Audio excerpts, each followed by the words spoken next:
Shermy and Jake, the not-so-nice neighbor. They have it split up into 3 parts. I'm starting in June. Remember, it's just for the summer. Chapter 1. Greetings, Earthling. Shermy scooped up the last of the Sweetie Flakes from his cereal bowl.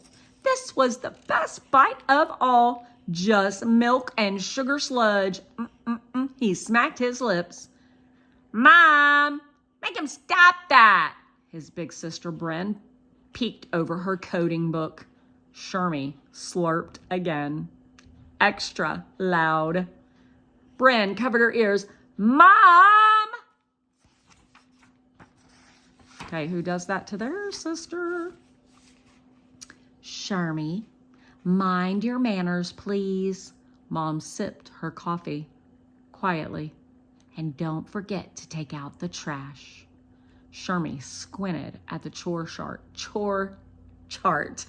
That's a tongue twister.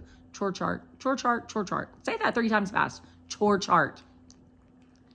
He was sure it was Bren's turn, but even without his glasses, he could see the magnet by his name. He picked up his bowl and drank the last of the milk. Then, clank, he dropped his spoon into the bowl. Bren jumped up from the table. I'm going over to Kelsey's where I can concentrate. It's not me, Shermy said. It's the cereal that's noisy. Brothers! Bren stomped out of the house, taking her book with her. Maybe I should start serving oatmeal, Mom said. Shermy groaned. Dad was the oatmeal chef, not Mom. His was smooth and slid right down. Hers had lumps. Not even 10 scoops of brown sugar could help him swallow that. Shermy tiptoed to the dishwasher and carefully put his bowl inside. I promised to chew quiet as a mouse the whole summer. Thank you. Mom took a good look at him. A vacation from school does not mean a vacation from wearing your glasses. She wagged her finger. Go put them on. You said to take out the trash. Shermy grabbed the trash bag with one hand and pinched his nose shut with the other. He zoomed outside to the garbage can, holding his breath while he lifted the lid. Clunk!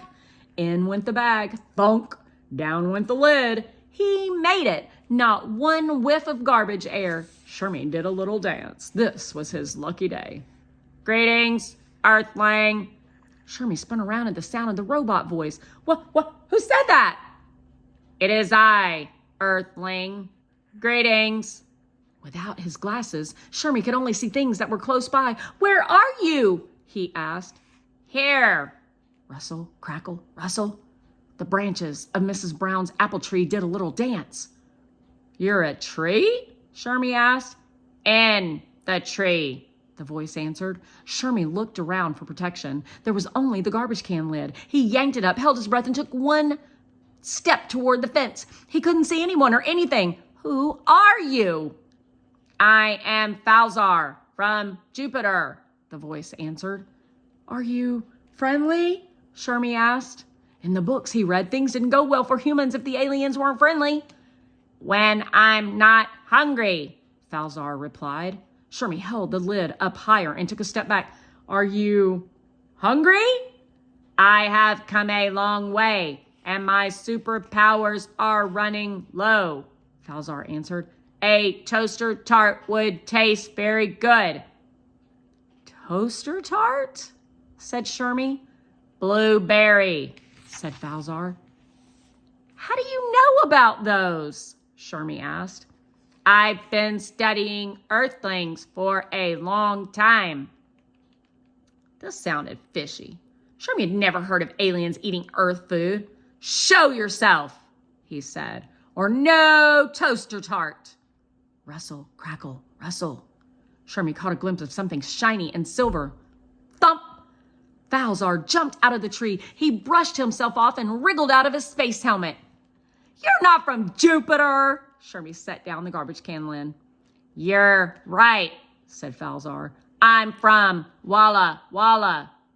Is that a real place? This kid had already tried to trick Shermy once. Maybe he was doing it again. It sure is. And the people who founded it liked it so much they named it twice. The boy tossed the helmet into the air. That's my stepdad's favorite joke. And you're not Falzar. Shermy should have figured it out sooner, seeing whose backyard the kid was in. You're Mrs. Brown's grandson, Shake. She told me you were coming.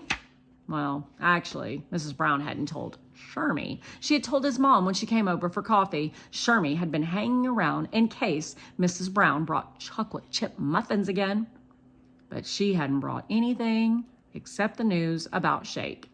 Shake's mom and stepfather were going on their honeymoon trip for the whole summer, so Shake was staying with his grandma. Shermy wasn't sure what a honeymoon trip was, but he guessed the kids weren't allowed.